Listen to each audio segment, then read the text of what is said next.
بسم الله الرحمن الرحيم. مشاهدينا الكرام في كل مكان، السلام عليكم ورحمة الله وبركاته، وأهلا ومرحبا بكم في الحلقة الرابعة والأخيرة من برنامج وأذن في الناس الخاصة بتغطية قناة اقرأ لموسم الحج لهذا العام 1435 للهجرية. يقول الحق سبحانه وتعالى في محكم تنزيله مخاطبا نبيه محمد صلى الله عليه وسلم: وما أرسلناك إلا رحمة للعالمين. وهذه الرحمة تمتد إلى الأمم والأجناس وإلى البيئات والنباتات وجميع المخلوقات. هذا ما سنعرفه وسنتحدث. C'est ce que nous allons savoir et c'est ce que nous allons parler avec aujourd'hui, avec notre invité Damil Hamad, le conseiller dans la jurisprudence. C'est la dernière partie de cette saison de pèlerinage. Aujourd'hui, nous sommes un petit peu tristes et nous souhaitons que nous pouvons nous voir, nous pouvons nous rencontrer prochainement après le pèlerinage. Je tiens à vous rappeler, chers téléspectateurs, que vous pouvez toujours participer et vous pouvez également envoyer vos messages de félicitations à tous vos proches, ainsi sur le site de cette chaîne. Docteur Abdelrahim, j'aimerais bien sûr, Nabil, j'aimerais commencer avec... J'ai été envoyé à vous comme une miséricorde. Et hier, nous étions en train de parler que l'islam éradiquait la division, éradiquait la discrimination. Aujourd'hui, nous allons parler de la miséricorde dans le cœur que Dieu a mis dans le cœur de notre prophète et qui s'est propagée chez toutes les créatures. Sans oublier les musulmans. Donc, nous allons partager la miséricorde comme le prophète avec les juifs, avec les chrétiens, avec tous ceux qui sont autour de lui, la miséricorde du prophète avec tous ceux qui sont autour de lui, ses compagnons et les musulmans en général. Le pèlerinage nous fait rappeler de cette miséricorde. Nous, les musulmans, on partage cette miséricorde. Un exemple comme la Coupe du Monde qui s'est tenue au Brésil récemment. La Coupe du Monde est un événement qui vient chaque 4 ans. Et il n'est pas accueilli, il n'est pas organisé dans une seule ville, mais chaque 4 années, il est accueilli et organisé dans différents pays. Regardez le pèlerinage. 2 millions et demi, 3 millions qui se regroupent, d'êtres humains qui se regroupent et qui viennent, tous qui affluent de plusieurs pays, plusieurs nations.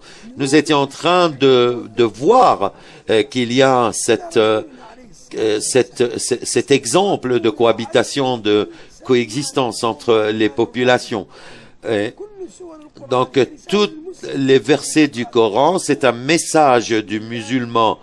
Quand vous lisez un message, vous lisez que Dieu est miséricordieux pour tous les humains, les nations, les créatures. Notre livre est une miséricorde et notre prophète est une miséricorde aussi. Chaque musulman aime, tous les musulmans, ils aiment le prophète, que la paix soit sur lui, ils aiment le suivre. Et là, c'est un message pour nous. Et moi, je suis parmi eux. Si moi j'aimais ce prophète, et je sais que ce prophète, que la paix soit sur lui, est envoyé comme une miséricorde à toutes les nations, à tous les pays, à toutes les créatures. Est-ce que moi je suis une miséricorde?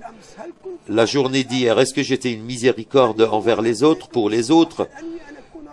Est-ce que je dois être une miséricorde pour ma femme, pour mes enfants, une miséricorde avec tous ceux qui sont chez moi, comme le serviteur, comme le chauffeur, comme ceux qui sont sur le trottoir ou ceux qui sont dehors, que je travaille avec eux, que je sois président ou présidé aussi, ou quelqu'un qui respecte. Donc l'humanité a besoin de cette miséricorde. Et comme vous avez indiqué, mon frère Wael, le prophète est une miséricorde à toutes les nations. Si nous prenons l'exemple des compagnons, comment sont venus? Aïcha, que Dieu l'agrée, elle disait que le prophète était le plus gentil, le plus calme, et était toujours souriant. Ali ibn Abi Talib dit qu'il était toujours souriant, qu'il était toujours, il était très Il était très gentil avec les autres. Donc, si vous faites des grimaces, vous voyez plusieurs muscles sur ton visage. Et si vous souriez, nous voyons également ces muscles, 4 muscles seulement. Ils disent que je n'ai vu le prophète que souriant. Et je n'ai pas vu quelqu'un d'autre qui est plus souriant que le prophète, que la paix soit sur lui. C'est une histoire également que j'ai ici, une histoire très belle. Donc Jalil bin Abdullah est un garçon de 12 ans. Il dit que j'ai trouvé mon prophète depuis que je suis rentré en islam et toujours il me souriait. Jalil sentait que le prophète adressait ce sourire, adressait ce visage à lui-même. Mais il était en train de voir. Je n'ai vu le prophète et d'autres histoires qui parlent que moi, nous étions en train de voir le prophète qui était toujours souriant. Il disait aussi que le prophète s'y regroupait, si 70 hommes regroupés dans une même assise, si n'importe quel eux qui sortaient, il croyait que le prophète directement lui adressait cette parole, il l'aimait. Donc c'est quelque chose qui est très bien. Comment essayer de gagner, d'attirer les gens vers lui, de les garder toujours proches. C'est pour ça de voir, il faudrait toujours regarder les autres afin qu'il y ait cette communication par regard, ce lien par regard. Si nous voyons que Al-Walid qui prenait le prophète par sa main, donc c'était une esclave qui était une serviteur, elle servait dans le foyer du prophète. Docteur, je vais revenir à un point dans la partie précédente. Nous avions parlé de cette solidarité, cette unité entre les musulmans. Et afin de rentrer dans cette miséricorde, moi je vous ai rappelé du verset que nous devons tous être solidaires, que nous devons nous rappeler également des biens et des mérites de cette miséricorde. Vous étiez des ennemis. Ensuite, il a créé cette cohabitation, cette coexistence entre vous. Ces deux mots, Docteur Nabil, c'est ce qui m'a attiré le plus dans ce verset. Quand vous étiez vous étiez des ennemis, quand vous étiez tout d'abord, mais depuis que vous êtes devenus unis, il y a cette solidarité, il y a cette fraternité, il y a également cette miséricorde qui vous a sauvé du châtiment de l'enfer. Comment pourrais-je, docteur, la lier directement à cette miséricorde de Dieu? Le prophète Dieu a choisi le messager. Et comme nous avons parlé hier sur quelques aspects, sur quelques caractères du prophète, chaque prophète a son propre caractéristique. Mais le prophète a regroupé toutes ces caractéristiques. Donc il est l'honnête. La force, il a regroupé également la force de Moïse, avec la gentillesse de Jésus, avec la sagesse d'Abraham, avec la vision des autres prophètes, ceux qui veulent regarder cette séparation qu'il a pu voir. Donc le prophète a fait face à tout genre de mal, a fait face à cette haine, et ceux qui sont partis, il a également perdu ses enfants. Il était né orphelin, il était ensuite, il est devenu orphelin de la mère. Donc tous ces exemples se trouvent avec le prophète. Ar-Rahma, la miséricorde, c'est elle qui a regroupé toute l'humanité. Comment le prophète peut également voir qu'il y a cet adversaire, comment les adversaires de l'ignorance, celui qui souffrait, qui faisait souffrir les autres, maintenant il est devenu l'héros de l'islam. Et on parle ici de Omar. Abu Jahl, il disait que le prophète, que la paix soit sur lui, a frappé la porte de Abu Jahl plusieurs fois, plus de 70 fois. Donc vous voyez cela, le prophète est passé, il a vu également, il était assis avec les compagnons. Il y avait un deuil qui passait d'un juif. Alors le prophète s'est levé. On lui a dit, pourquoi tu t'es levé? C'est un juif. Mais certains compagnons, ils ont constaté, ils ont remarqué le prophète, que la paix soit sur lui. Donc ses yeux sont pleins de larmes. Et on lui a dit, est-ce que tu pleures pour un juif? Et il a dit que je ne pouvais pas, il ne s'est pas tenu, il ne pouvait pas tenir. Est-ce que ton sentiment, ce sentiment, est-ce que tu le portes? Également, c'est le sentiment du prophète. Il ne veut aucune personne faire face à ce châtiment de l'enfer. Le juif qui lui jetait les ordures devant sa porte, et un jour on lui a dit, il a vu qu'il n'y avait pas d'ordures devant chez lui. Il a posé la question, il a dit, mais où est le juif? Pourquoi il n'est pas là? Il lui a dit qu'il était malade. Et ensuite, il est parti lui rendre visite.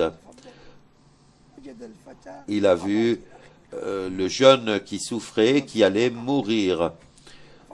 Il s'est rendu. Donc il lui a dit, témoigne qu'il n'y a qu'un seul Dieu et qu'il n'y a qu'un seul prophète. Et l'enfant, le gamin, commençait à regarder, contempler chez le prophète et contempler également son père. Ensuite, le père a dit, il faut témoigner. Donc c'est là, comme tu vois, le visage du prophète qui était très content, très heureux. Il a dit merci Dieu, que Dieu l'a sauvé. Musulmans, nous sommes les médecins du monde. Pour chaque musulman, vous êtes le médecin de l'humanité. Certaines personnes utilisent quelqu'un qui a donc ils utilisent des mots qui sont pas acceptables, que Dieu les démolisse, c'est un kafir, c'est un non-musulman. Ça c'est faux, il faut pas utiliser ces termes. Donc vous voyez ces termes qui ne sont pas acceptés. Donc le prophète, donc nous demandons toujours miséricorde. Et le prophète, comme vous voyez, Daous par exemple, qui était non-musulman, il a commencé au Dieu miséricordieux. Même à Taïf, il lui a dit, Gabriel est l'ange des montagnes, et il a été ordonné de chez Dieu d'obéir au prophète. L'ange qui a été envoyé par Dieu, il lui a dit, je peux serrer les deux montagnes sur les gens de Taïf. Et le prophète a dit non, le prophète a refusé. Et il a dit que Dieu oriente vers le bon chemin les fils de Thaqif. Donc, docteur, dans le verset coranique que Dieu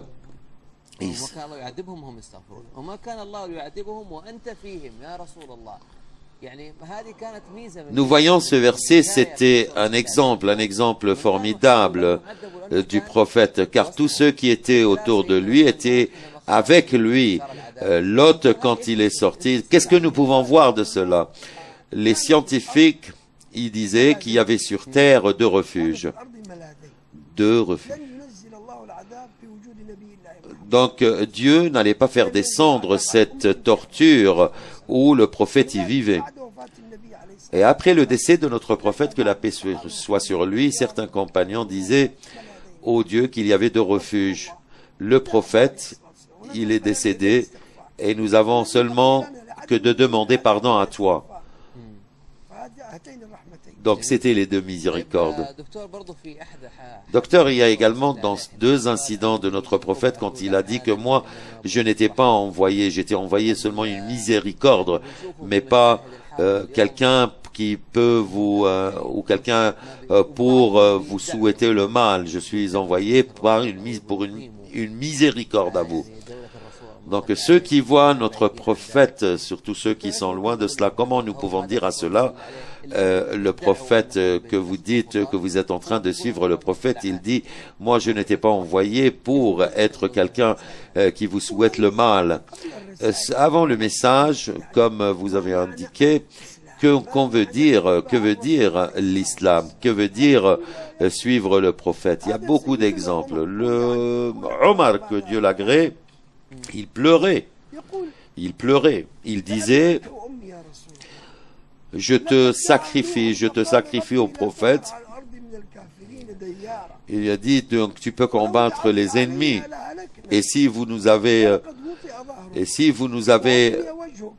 n'étiez pas satisfait de nos actes, qu'on serait mort maintenant. Et vous avez refusé d'être que moi, ô Dieu, pardonne mes nations, pardonne les miens, pardonne cette nation. Le prophète, que la paix soit sur lui, dans toutes ces positions que vous lisez, il y a beaucoup de hadiths. Donc il y a beaucoup de hadiths. Nous connaissons tous l'histoire du bédouin et qui commence à pisser, uriner dans la mosquée. Donc, la première fois, le prophète a dit, et tout le monde s'est allé le stopper, et le prophète leur a dit, ne l'arrêtez pas. Vous êtes envoyés comme étant des facilitateurs, mais pas des gens de difficulté. Donc, il lui a dit, seulement mettez de l'eau et de laver ce qu'il a fait cet homme. Certains compagnons lui ont dit, ce lieu a été bâti pour invoquer. Et le prophète commençait à rire, il a dit que ce que vous n'avez fait n'est pas acceptable. Mais il y avait l'un des compagnons qui était Mu'adh ibn Abi Salma, il ne savait pas également que pendant la prière, il ne devait pas parler. Un homme qui a éternué, je lui ai dit que Dieu te pardonne.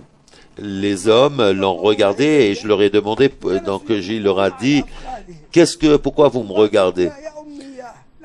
Donc il a dit que vous êtes décédé.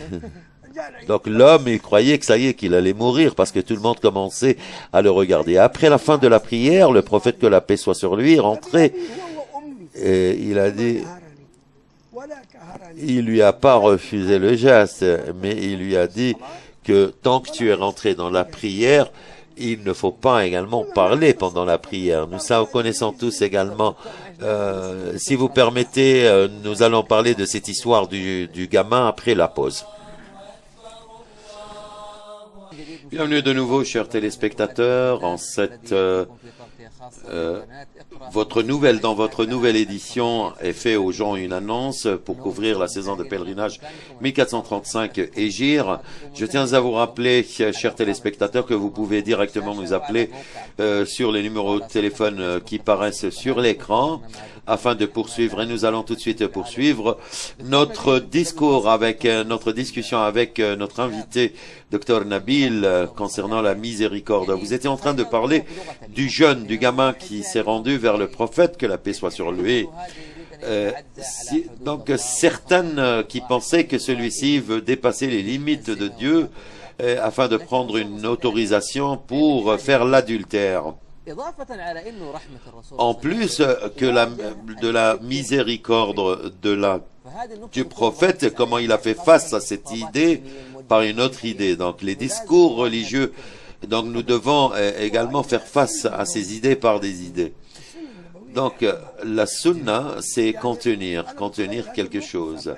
Moi je me rappelle si cette position... Donc si vous permettez, monsieur le cher, je veux faire commettre l'adultère. Imaginez, cette question se pose dans une mosquée. Quelqu'un qui lève le bras, il dit, est-ce que je peux commettre l'adultère? Vous voyez, donc il y a des jeunes qui viennent, qui avouent qu'ils ont commis cet adultère. Et des fois, des jeunes qui l'avouent, ensuite ils disent, sortez-le d'ici. Mais le prophète n'a pas réagi contrairement à cela, n'a pas réagi comme cela. Mais contrairement, donc nous savons, il y a cette communication, il y a... vous voyez, il était assis loin du prophète, ensuite il lui a demandé de venir, de se rapprocher. Il y a des questions logiques. Par exemple, mon frère Wael, si je te pose une question et ta réponse serait non. Quand vous dites non, donc l'adrénaline qui se lève. Donc il y a l'hormone. Quand une personne qui s'énerve et une personne qui tend, donc il commence à faire sortir cette adrénaline. Et quand il y a l'adrénaline qui monte à un certain niveau, donc celui qui lui pose la question, il ne répond plus. Donc le prophète, il lui a dit, est-ce que tu l'acceptes pour ta mère? Il a dit non. Est-ce que tu l'acceptes pour ta sœur? Il a dit non. Donc il savait, le prophète, la réponse, car personne ne veut accepter pour sa mère, sa tante, sa sœur, de faire ainsi. Et le jeune, il a dit au prophète, est-ce que tu peux invoquer Dieu pour moi? Un autre jeune, pendant le pèlerinage de la Dieu, il a dit que j'ai vu des filles à Mina. Et je suis parti, il a vu des filles. Il a dit que j'ai mis du parfum et je suis sorti à ces filles pour voir ces filles.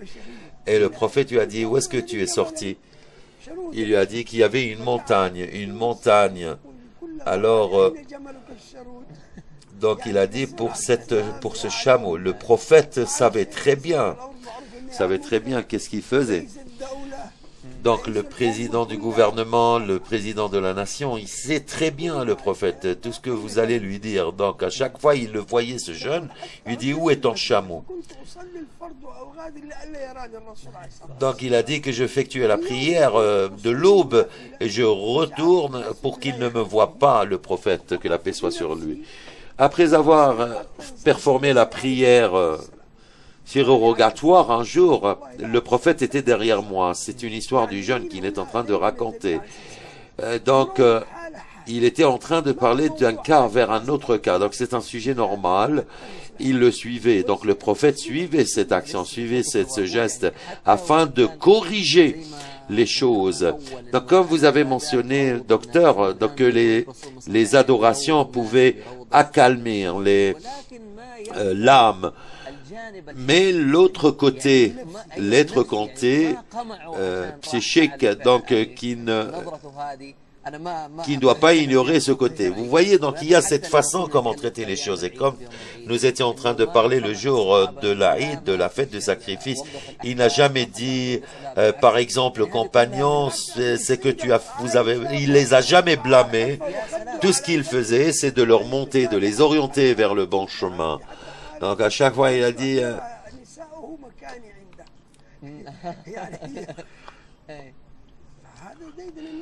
donc ceci dépend du prophète, que la paix soit sur lui. Ce jeune, il a dit, je ne vais pas quitter jusqu'à ce que tu quittes. Donc il veut finir. Donc une fois qu'il a fini, il lui a dit, où est ton chameau? Je lui ai dit, oh mon prophète, depuis que je suis rentré à l'islam, et j'ai pas perdu un chameau. Et il a mis sa main sur mon cœur, ensuite il a invoqué Dieu pour moi. C'était comme ça qu'il effectuait, le prophète, comment il traitait les gens. Docteur, la miséricorde dans le cœur du prophète, que la paix soit sur lui, entre la miséricorde et le prophète, il y a cette relation, cette liaison très forte. Et c'est cette liaison très forte qui s'est étendue. Il y avait beaucoup de positions et nous pouvons en citer plusieurs positions. L'armée du prophète. Vous voyez, il y a quelque chose qui parlait au prophète. Donc le prophète était toujours miséricordieux envers cette nation. Donc il y a beaucoup d'histoires qui soulignent cette miséricorde, que le prophète exprimait, que le prophète traitait avec les autres. Il y avait un pigeon qui avait ses petits, qui commençait à nourrir ses petits. Et certains musulmans, ils disent que nous détestons les chiens, car les chiens ne sont pas purs, mais nous ne l'aimons pas, car nous ne détestons pas cet animal, car c'est une créature de Dieu. Même le sanglier, c'est une créature de Dieu, donc ils doivent traiter. Vous voyez, c'est comme ça. Même le prophète avait cette miséricorde envers toutes les créatures, que ce soit les animaux, les chiens qui n'étaient pas purs, et les sangliers qui sont pas permissibles dans notre consommation. Il y a aussi tous ceux qui faisaient. Ensuite, il est passé par une bête, un âne. Il a vu que l'âne a été blessé au front. Donc le prophète a blâmé celui qui a fait cela contre le front. Il est passé par un homme qui voulait sacrifier sa bête. Qu'est-ce que tu lui as fait? Il lui a dit. Donc il a mis son pied sur un rocher et devant l'animal, il commençait à ronger son couteau. Vous voyez, il y avait également la brebis qui s'est sauvée du boucher et qui s'est cachée derrière le prophète. Alors le prophète était miséricordieux. Ce sont les qualités, les types de miséricorde exprimés par notre prophète. Également, le chameau qui s'est plaint au prophète que son propriétaire le torturait. Ensuite il voulait le sacrifier, ou il voulait l'égorger. Donc le prophète l'a sauvé, ce chameau.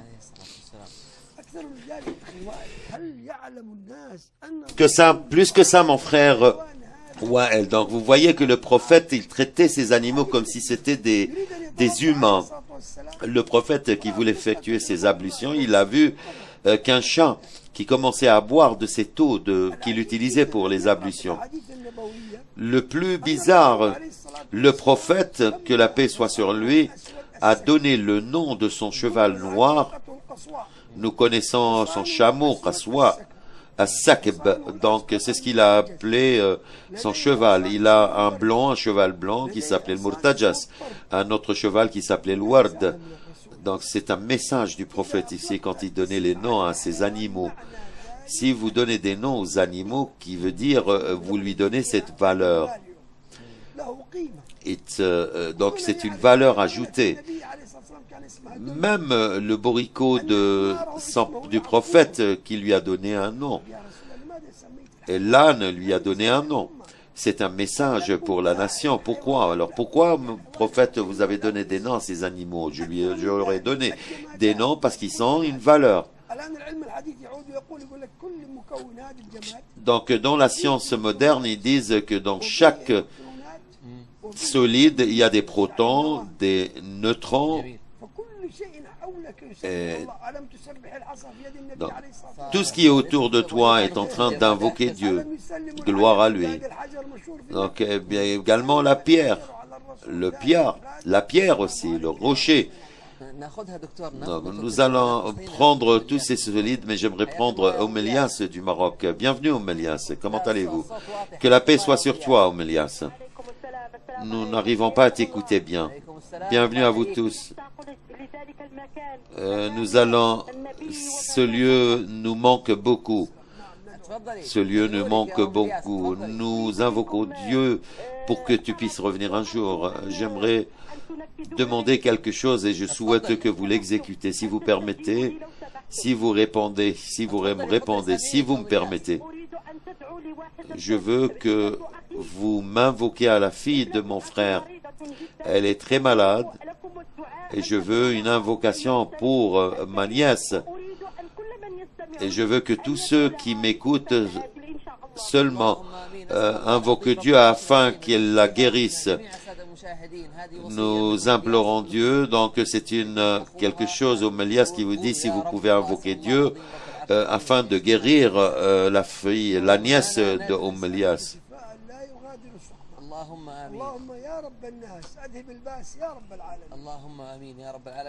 Amen. Nous avons Nada du Soudan. Nada, oui. Que la paix soit sur vous.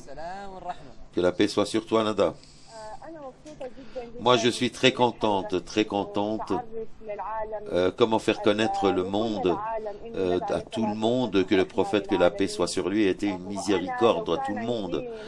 Moi, par exemple, si j'avais de l'argent, donc je ferai tout pour suivre le prophète, que la paix soit sur lui. Je ferai tout aussi pour encourager les gens à apprendre cette miséricorde. C'est notre rôle, madame. C'est notre rôle, c'est de voir quel est le rôle du pèlerinage, une miséricorde du prophète. Le prophète, que la paix soit sur lui, est une miséricorde. Le pèlerinage est une miséricorde également. Vous voyez, pour les humains, c'est une miséricorde, une réelle miséricorde. Que la paix soit sur lui, il peut nous pardonner aussi le jour du jugement dernier. Nous sommes en compagnie de Nouza à présent. Oui, Nouza du Maroc. Que la paix soit sur vous. Je suis Nouza du Maroc. Nous, au Maroc, ceux qui veulent partir pour le pèlerinage, au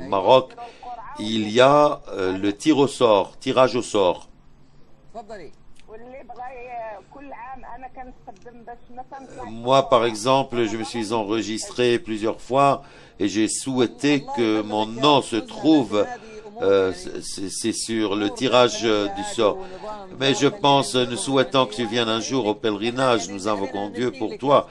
Mais ces choses sont des affaires internes, administratives. Cela concerne votre pays, nous ne pouvons pas. Et nous souhaitons que vous gagniez le prochain tirage au sort et vous trouvez vos noms afin que vous puissiez effectuer le pèlerinage et ensuite tu pars à Médine pour visiter la mosquée du prophète.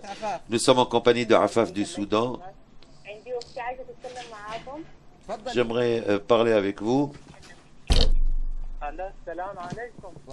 Que la paix soit sur vous.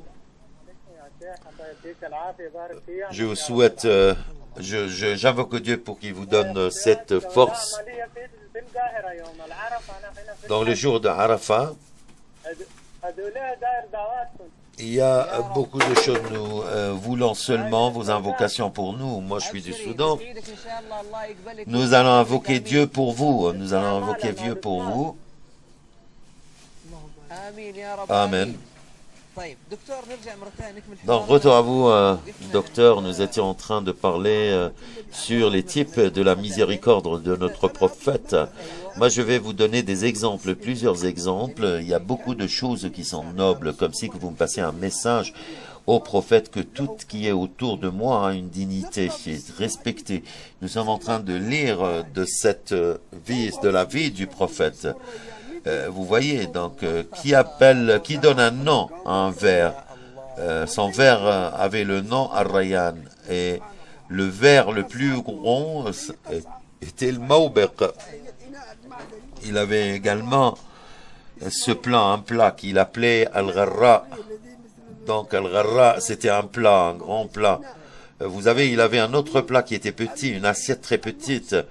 Les musulmans avant lui donnaient le nom de Muhsin. Que la paix soit sur toi. Donc, le farsha, également le matelas qu'il y avait, il ne disait jamais, passez-moi le matelas. Il l'appelait Al-Kaz. Le miroir s'appelait Al-Mudilla. Son bâton, Al-Urjun. Son minaret, la chambre, Al-Bayda. Le bouclier, Al-Wishah. Al-Fadl. Les noms à toutes les affaires de notre prophète, les animaux, les solides, les matières solides, il leur a donné des noms. Ses épées aussi, Dhul-Fiqar, Al-Battar, Al-Hatf, tout ce qui est autour de lui avait un nom. Tout ce qui était autour de lui avait un nom. Son serviteur Anas, il disait que j'ai servi le prophète 10 ans. Il m'a jamais dit si j'ai pas fait quelque chose, il ne m'avait jamais dit pourquoi n'as-tu pas fait. Mon service pendant son voyage était moins que de son service à lui. C'est un message également à toutes les femmes au foyer afin qu'ils savent comment traiter avec les femmes, les serviteurs et les serviteuses. Donc, qu'est-ce qu'il y a d'autre position de notre prophète? Vous savez, mon frère Wael, il ne faut jamais couper un arbre sauf pour la consommation. C'est un exemple. Vous voyez, le prophète était contre une coupure d'arbres. Donc même les soldats qui combattaient, il leur a averti de ne pas couper les arbres. Il traitait également les plantes d'une bonne manière. Et le prophète interdisait d'uriner dans l'ombre quand vous partez. Il a dit, il y a d'autres peut-être qui veulent se reposer dans cet endroit. Donc, il les aura interdit également d'uriner dans les lacs. Vous voyez, c'est comment il faisait attention à tout l'environnement. L'environnement, le prophète, il nettoyait même sa maison. Il ramassait les ordures. Et toujours, il leur disait, il faut nettoyer vos foyers. Regardez maintenant la nation musulmane, malgré les grands gouvernements du gouvernement saoudien, vous voyez qu'il y a beaucoup d'ordures. Le prophète interdisait cela. Le prophète interdisait cet acte. Donc il y a une image dans le journal qui a été posté. Nous allons voir, regardez cette miséricorde qui a enveloppé toute la nation. Et nous souhaitons que cette miséricorde qui doit toujours se poursuivre. Nous voyons, ce sont des agents de sécurité, un groupe de policiers, un groupe de militaires dans le pèlerinage, comment ils traitaient les enfants. Ce ne sont pas peut-être des militaires, je ne veux pas dire qu'ils sont de la police, ils sont même de l'armée. Par exemple, vous voyez, il y avait un homme d'urgence des secteurs sanitaires et qui répond à un appel humain, et un de la défense civile et l'autre de la police publique de la ville sainte. Regardez leur devoir envers les pèlerins. C'est une image qui reflète la miséricorde dans le pèlerinage, incontestablement. Et vous aussi, vous avez mentionné et vous avez remercié les agents de sécurité. Et nous remercions aussi tous les autres secteurs pour leurs grands efforts. Nous souhaitions voir plus.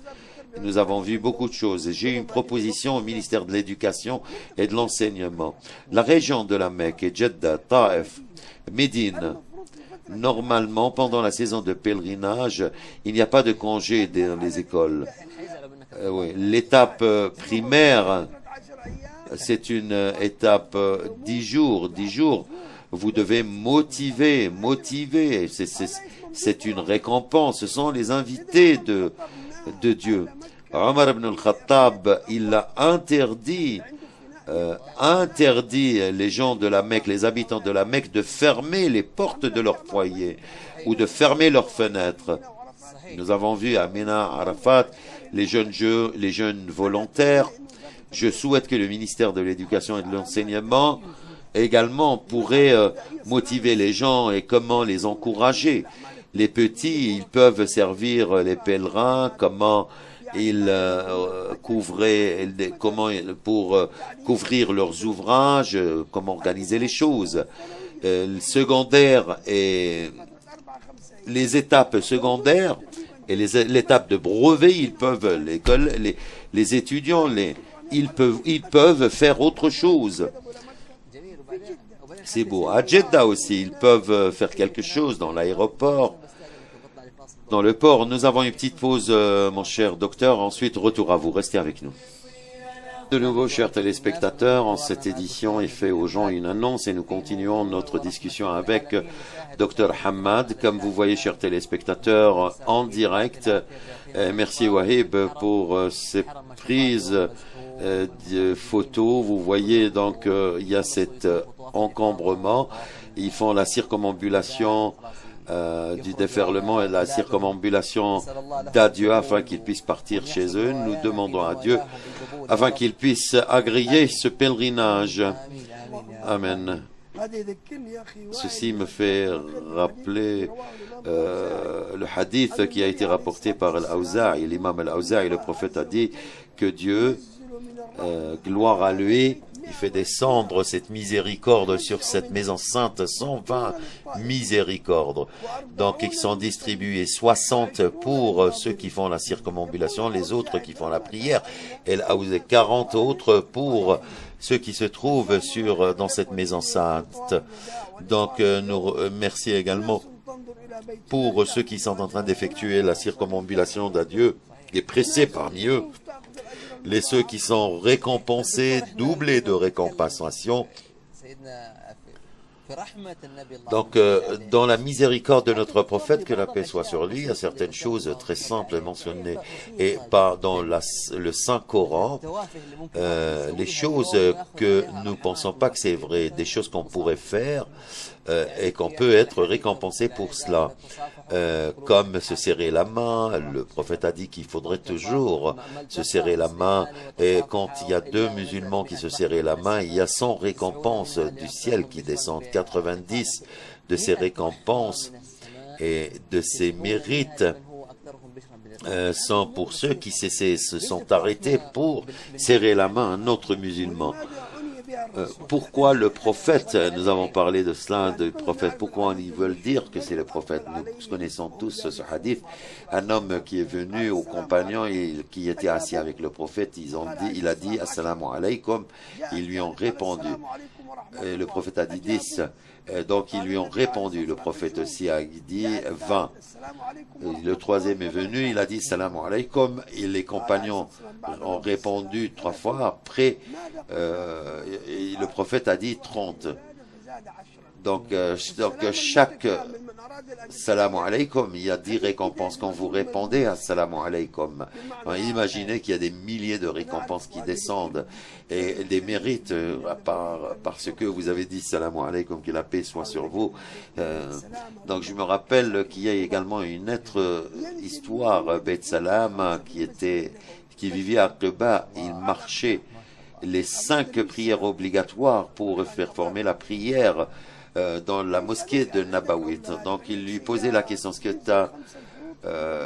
que tu as des enfants? Donc vous voyez, donc c'est une mosquée Nabawit à Quba.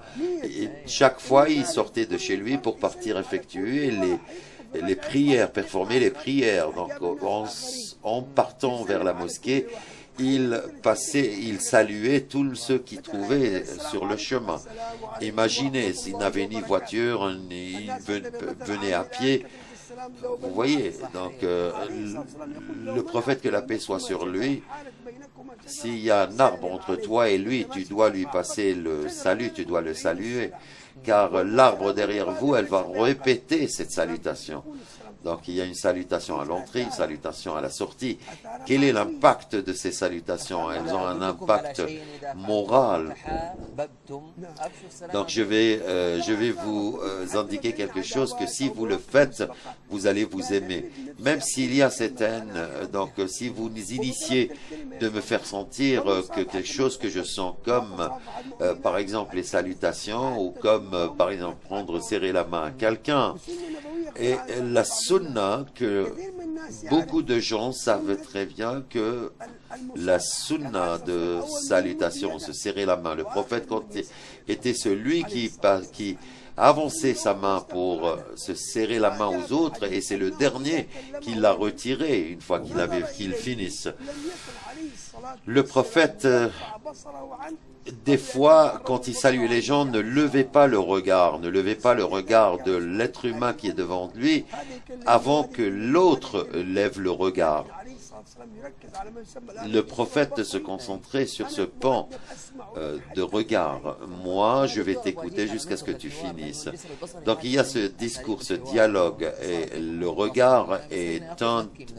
Je vais prendre Maki du Maroc d'abord. Allô? Bienvenue à vous.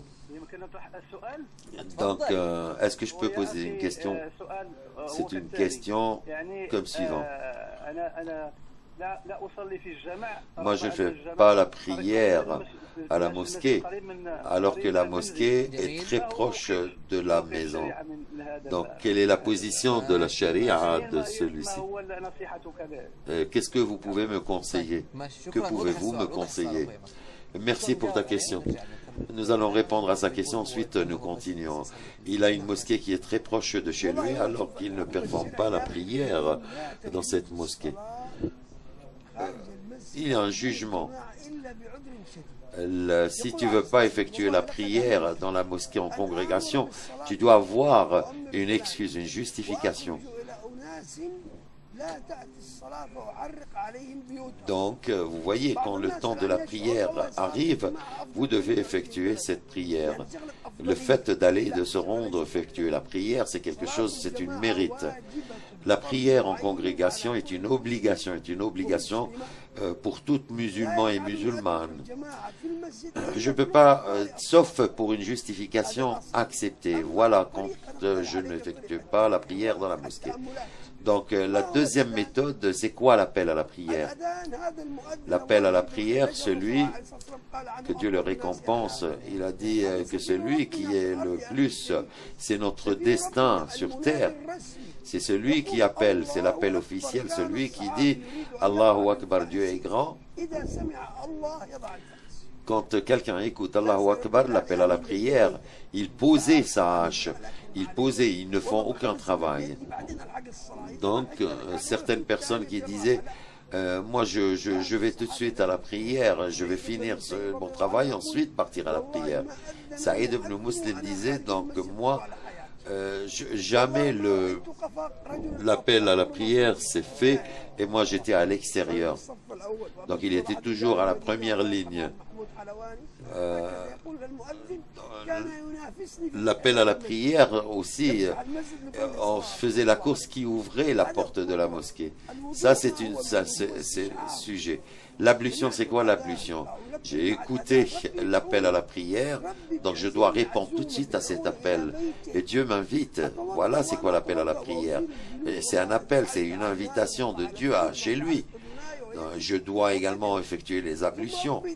Ensuite, je rentre à la mosquée. Donc, chaque pas vers la mosquée, c'est une récompense, un degré. Si vous voyez la prière en congrégation avec son grand impact, nous avons vu qu'elle a un impact moral et qui peut effacer toute cette haine qui se rapproche les gens. La prière en congrégation, c'est avec les fils de mon quartier, c'est un sentiment de fraternité. Si nous avons cette fraternité et nous nous rendons vers Dieu, ensuite, nous commençons à corriger, nous commençons à se rapprocher, nous rapprocher. Docteur, j'ai deux communications. Ensuite, nous achevons notre discussion. Nassira d'Algérie. Nassira, bienvenue à toi. Assalamu alaikum, que la paix soit sur vous. J'aimerais tout d'abord remercier la chaîne Iqra pour sa transmission directe au cours de la saison de pèlerinage. On vous remercie pour votre suivi. Nous avons vécu le pèlerinage toutes les années. Nous vivions le pèlerinage toutes les années. Et j'ai une question. J'aimerais que vous invoquiez Dieu afin qu'il puisse nous pardonner. Et j'aimerais que vous invoquiez Dieu aussi afin que de vous retrouver l'année prochaine. Amen. Amen. Et j'aimerais que vous invoquiez Dieu, la guérison pour nous guérir, pour la guérison de tous les musulmans et pour tous les musulmans. Amen. Nous avons Ayman du Maroc. Amin, pardon. Amin. Je suis désolé, Amin. Amin du Maroc. De France, ok, Amin de France. Que la paix soit sur vous. Bonne fête à vous tous. Et que Dieu agrée le pèlerinage de tous les pèlerins. Je vous remercie beaucoup sur cette émission, pour cette émission. Et moi, j'ai rendu visite à la Mecque plusieurs fois. Il y avait une question qui m'intéressait plus. Quand on vient, nous n'avons pas raccourci la prière. Est-ce que c'est quelque chose, comment pouvons-nous faire? Vous n'avez pas regroupé, vous n'avez pas raccourci les prières quand vous êtes venu à la cité, à la ville sainte. Même quand nous sommes partis à Médine, nous avons effectué le pèlerinage ou la prière en congrégation. Vous allez écouter la réponse du docteur. Donc nous allons répondre à Amin, docteur, ensuite nous poursuivons. Donc si vous êtes de France, moi je connais qu'un seul mot en France. Je ne vous comprends pas. Mais ce que j'ai compris de votre question, raccourcir la prière et combiner la prière à Mecca et Médine, c'est une autorisation. Donc, si vous avez fait toutes les raka'at à Mecca et Médine, vous êtes récompensé. Elle dit que j'ai peur, je crains. Non, n'allons pas dire que vous avez c'est une autorisation que vous a donnée. Donc on ne peut pas dire vous n'étiez pas sur le mauvais chemin. Donc vous serez récompensé. Vous êtes récompensé pour votre prière, même si tu as cette autorisation de raccourcir et de combiner les prières. Moi, si j'étais à votre place au Amin, je vais effectuer les prières en entier. Je vais prendre Mustafa de France. Que la paix soit sur vous. Bonne fête à tous et à tous les musulmans. Ma question, est-ce que c'est permis, c'est-à-dire effectuer le pèlerinage par facilité? Il n'y a pas de quoi. Khadija de France. Khadija, bienvenue à toi. Que la paix soit sur vous. Et on vous remercie infiniment pour cette émission. J'aimerais que mon cher peut invoquer de Dieu pour moi. J'aimerais que mes enfants apprennent la prière et j'aimerais revenir chez moi. J'ai horreur d'être loin de mon pays et j'aimerais vivre avec ma mère. Nous souhaitons que Dieu réponde à cette invocation et nous souhaitons que vous serez en compagnie de votre mère. Inch'Allah. Donc, parce qu'aujourd'hui c'est la dernière partie de ce programme, cette dernière partie, nous avons 3 minutes pour écouter l'invocation. Mais nous allons répondre à Mustafa sur le pèlerinage. Donc, il y a certaines personnes qui sont en train de faciliter, de partager les actes de rituel et c'est permis. Docteur, nous étions en train de parler, vous étiez en train de dire que le prophète, quand il regardait, quand il serrait la main aux autres, il les regardait en face et il ne baissait pas ses yeux. Et ceci est une éthique. Comment communiquer? Communiquer par regard. J'aimerais prendre de vous, docteur, la miséricorde de notre prophète dans le dialogue, mais après cette petite pause, restez avec nous, chers téléspectateurs. Bienvenue de nouveau, chers téléspectateurs, dans ce dernier segment de votre programme est fait aux gens une annonce avec la saison de pèlerinage pour couvrir la saison de pèlerinage de cette année 1435 Hégire. Nous continuons notre discussion avec Dr Nabil Hamad et a été envoyé une miséricorde pour tout le monde. Mais avant la pause, docteur, nous étions en train de parler de ces éthiques, de cette discussion, du dialogue et comment il y avait ces communications, ces moyens de communication et le respect de ces moyens de communication. Le temps est court, mais je vais dire en résumé. Donc, il faudrait chercher des points, les premiers points de cette rencontre. Le prophète nous a appris cette situation, ces points, comment contenir ces positions. Le prophète nous apprenait quelque chose. Imagine que moi, j'étais en train de discuter avec les non-musulmans. Comment je vais discuter avec eux? Donc il y a cette logique. Si nous étions en train de dialoguer avec eux dans la logique de Nabil Hamad, c'est comment essayer d'imposer cette neutralité dans ce dialogue. Donc il y a, vous voyez, donc il y avait ces histoires, beaucoup, donc ce qui a été commis comme erreur, mais c'est de poser la question sur ce que vous vous êtes fait. Nous les musulmans, nous sommes criminels et donc comment vous essayez de neutraliser les autres? Vous ne devez pas l'attaquer, vous ne devez pas le mettre dans l'ongle. Vous devez neutraliser ses positions. Donc ce sont là, c'est la sunna, c'est une Utba ibn Rabi'a aussi. Donc vous pouvez imaginer Utba ibn Rabi'a dans cette histoire. Il appelait Ya Muhammad, que moi j'aimerais poser sur toi quelque chose. Le prophète, il répond, dis Abul Walid et moi je t'écoute. Il lui dit, vas-y, parle. Si tu veux quelque chose, on te le donnerait. Si tu veux une femme, on te donnerait une femme. Si tu veux... Il lui a dit, est-ce que tu as fini, Abul Walid? Le prophète, il répondait, est-ce que tu as fini, Abul Walid? Il lui a dit, est-ce que tu m'écoutes? Il a dit, dis ce que tu veux. Donc il y a ce dialogue. Tout de suite que tu vois qu'il était victorieux, même avant de parler. Donc il a tout de suite contenu cet homme. Celui qui l'appelait au début Muhammad, il lui disait, parle, mon neveu, parle. Docteur, il y a également une histoire connue, où une personne qui est connue, qui est l'un des hypocrites, Abdullah ibn Saloul, mais le prophète est en train de traiter avec lui d'une manière très positive.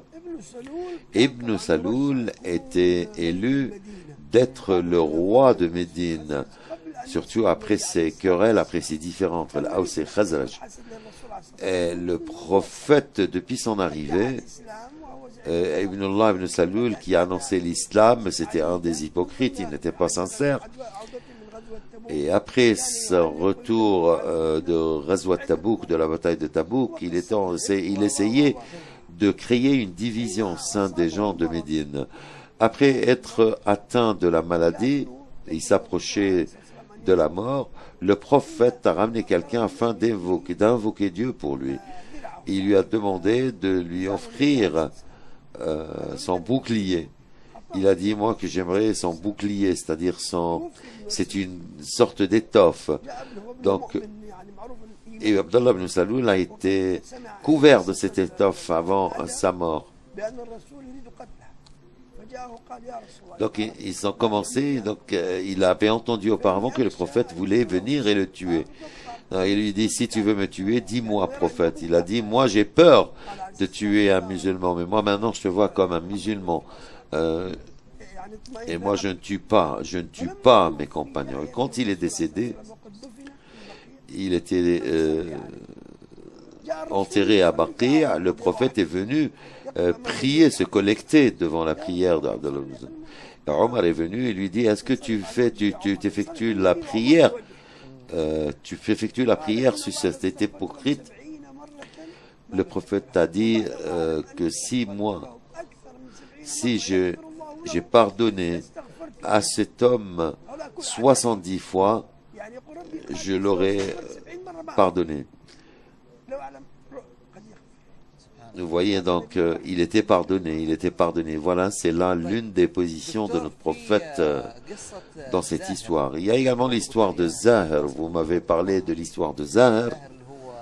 Zahir qu'est-ce qu'il faisait? C'était un bédouin qui est connu, quelqu'un qui blaguait et qui aimait blaguer avec le prophète. Mais il venait plusieurs fois sous. Le prophète était toujours en train de lui conseiller de ne pas prendre et consommer l'alcool. Alors il en fouettait. Et certaines personnes commençaient à insulter celui-ci. Il lui a dit, il faut pas que tu l'insultes, car c'est l'un des aimés du prophète. Donc il a fait quelque chose qui est faute. Il a été jugé pour ça, mais nous ne devons pas l'insulter, nous ne devons pas le blâmer, car il y avait certains compagnons qui le blâmaient.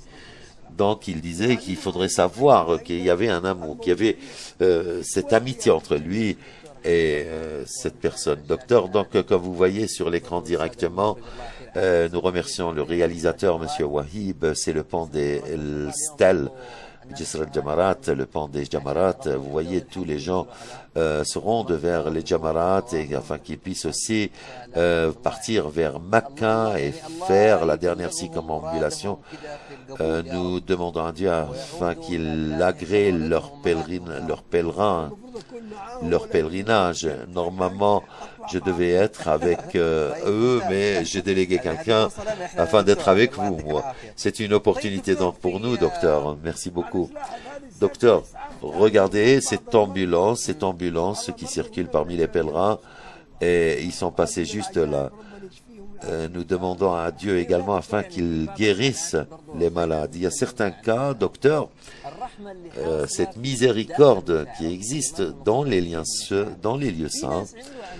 Il y a certaines personnes qui ont fait des opérations chirurgicales. Il y a des voitures privées qui les déplacent à Arafat, et un véhicule qui est prêt, un véhicule appartenant aux urgences des hôpitaux, c'est une ambulance. Ils ont été accompagnés par ces ambulances pour monter sur Arafat ou pour stationner sur Arafat. Cela se fait depuis bien longtemps.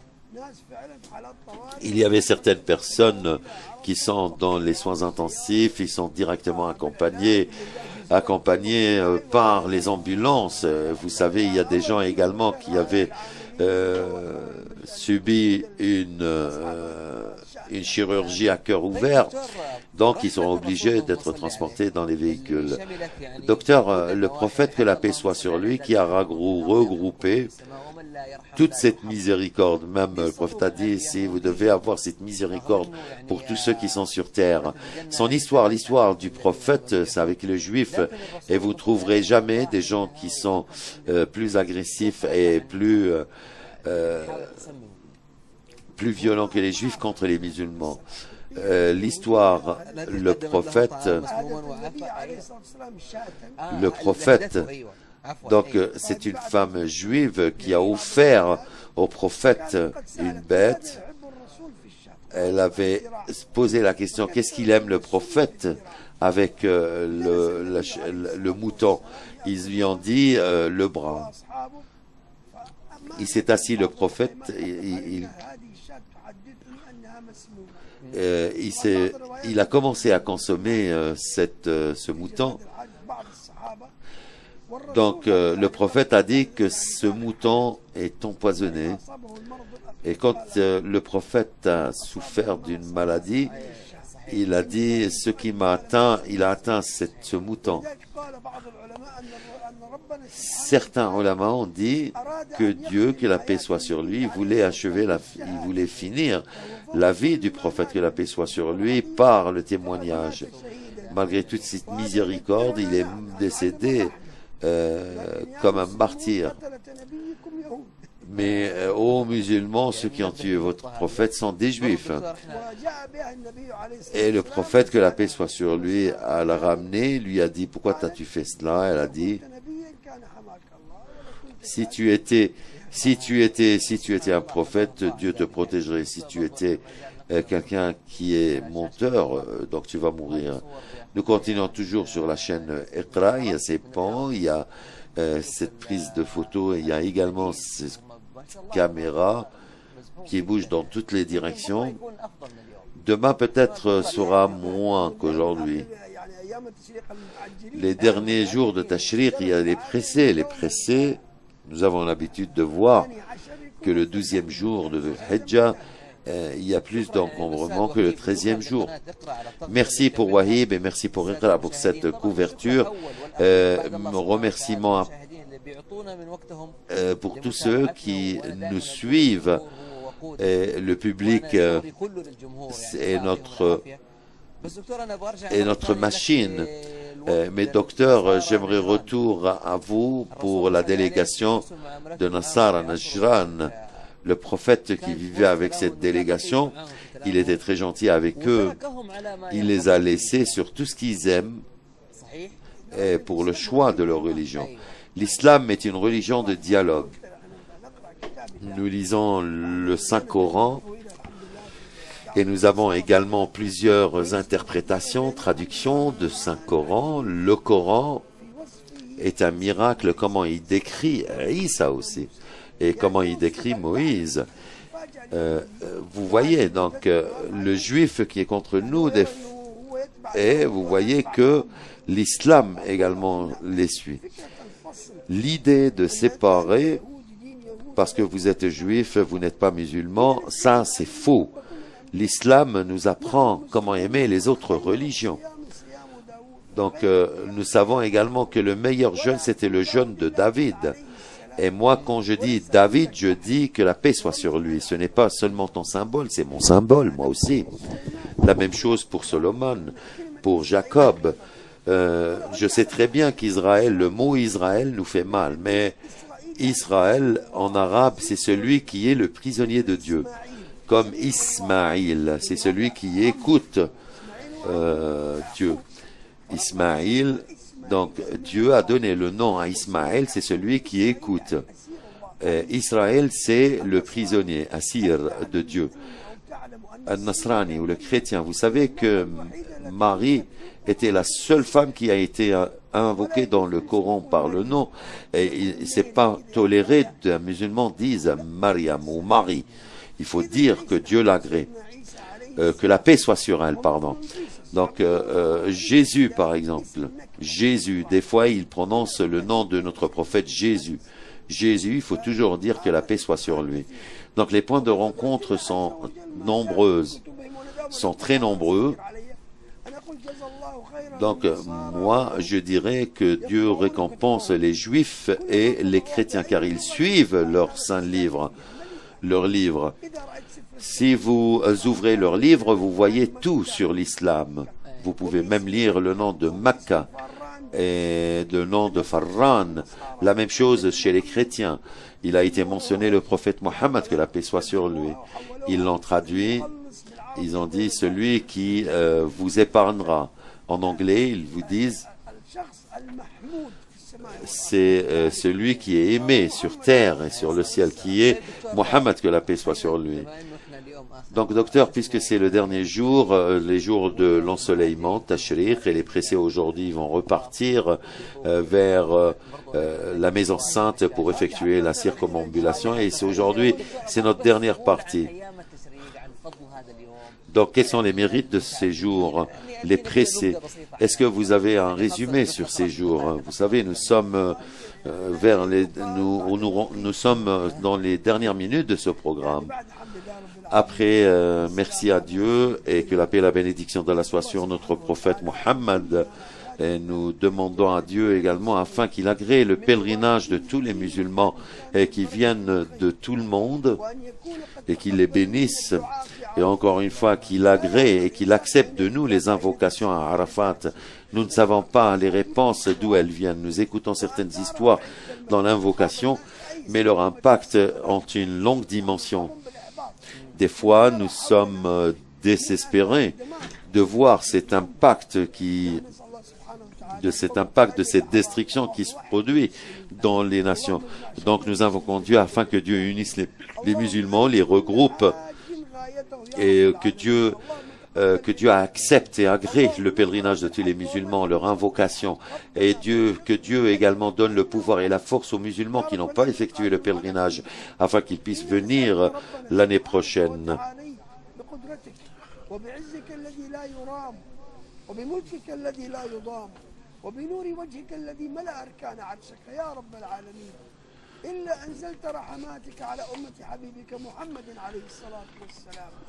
اللهم انزل رحماتك على أمة الحبيب. اللهم قرأنا قرآنك وأحببناه واتبعناه فاجعلنا من أهل القرآن. اللهم إنا اتبعنا سيدنا محمدا عليه الصلاة والسلام فاجعلنا من أهل السنة المتبعين واجمعنا به عليه الصلاة والسلام على حوض الكوثر وأنلنا من يده الشريفة شربة ماء نحن وكل من سمع كل من شاهد وكل مسلم في أنحاء الأرض لا نظمأ بعدها أبدا يا رب العالمين. رب اشف مرضى المسلمين، رب ارحم موتى المسلمين، اللهم اجمع شمل المسلمين، اللهم إخواننا وأحبتنا في اليمن اللهم اجمع شملهم بالخير والطاعة، اللهم إخواننا وأحبتنا في فلسطين انصرهم وأعطهم السؤدد واجمع شملهم بالخير والطاعة، اللهم إخوتنا في العراق اللهم ربنا أزل عنهم سكيبة الدم، اللهم ارفع البأس عنهم، اللهم اجمعهم جميعا على حبك وحب رسولك عليه الصلاة والسلام. اللهم إخواننا في ليبيا في مصر في تونس في الجزائر في المغرب في كل مكان، اللهم إنا لنا مسلمين في كل أنحاء الأرض، رب اغفر لهم وارحمهم أجمعين. اللهم اجمع شمل أمة حبيبك محمد عليه الصلاة والسلام على الصراط يوم المشهد لنقابل نبينا ونقول له يا نبينا أديت الرسالة وبلغت الأمانة وتركتنا على المحجة البيضاء لا يزيغ عنها إلا هالك. اللهم اجعلنا ممن يأتي ربه يوم القيامة بيمينه ويقول ها اقرأوا كتابيه إني ظننت أني ملاق حسابيه فهو في عيشة راضية. Chers téléspectateurs, nous demandons à Dieu afin qu'il accepte de nous le pèlerinage, qu'il agrée le pèlerinage, et nous souhaitons également que Dieu agrée ton travail, les photographes, les caméras, je l'ai suivi leur travail à Arafat, nous voyons que les jeunes commencent à changer leur shift, donc nous vous leur remercions pour leurs efforts et ceux qui ont transmis ce message pour tout le monde. Je vous remercie infiniment également, docteur. J'espère que Dieu vous récompense pour tout toutes ces informations. Nous vous remercions encore une fois et merci d'avoir répondu à notre invité. Et pour la chaîne Iqra qui se poursuit également, la couverture qui se poursuit dans pour le pèlerinage à la Mecque. Nous allons prendre quelques prises. Et il y a des gens qui se trouvent à Ména. Il y a également, mais moi pour mon émission, c'est la dernière partie. Donc à la fin de ce programme, je tiens à remercier tous ceux et celles qui étaient avec nous à partir pour Monsieur Mohamed Salam, Mohamed El-Jabari et ceux qui sont avec nous. Si vous venez voir la régie ici, les jeunes depuis 9h, 10h, 12h, afin que vous voyez comme ça, vous voyez notre travail. Nous souhaitons que Dieu agrée le pèlerinage de tous les musulmans et je les remercie infiniment pour leur travail et Dieu agrée notre pèlerinage. C'est la fin de notre émission de Appel fait aux gens, une annonce. Je vous laisse. Au revoir, chers téléspectateurs.